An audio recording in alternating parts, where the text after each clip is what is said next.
Hussein, Ya Hussein, Ya Hussein, Ya Hussein, Ya Hussein, Ya Hussein, Ya Hussein,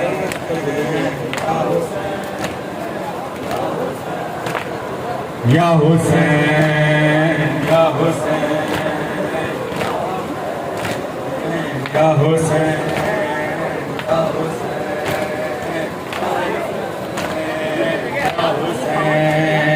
Ya Hussein, Ya Hussein, Ya Hussein, Ya Hussein,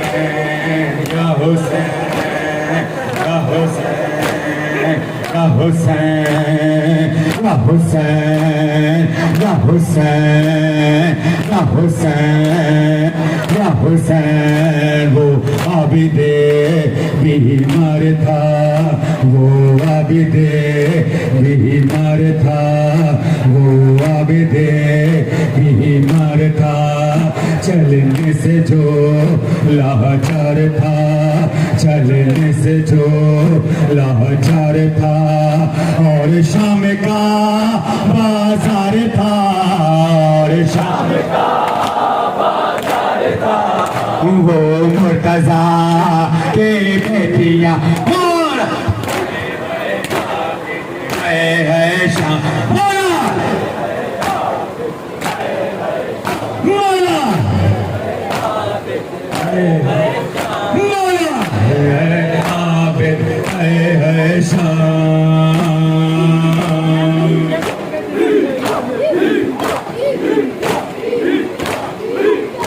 وہ زینب کلثوم تھی، وہ زینب کلثوم تھی، چادر سے جو محروم تھی، چادر سے جو محروم تھی، نامحرموں کے درمیان، نامحرموں کے درمیان، وہ مرتضیٰ کے بچیاں مولا مولا مولا بد ہے شام،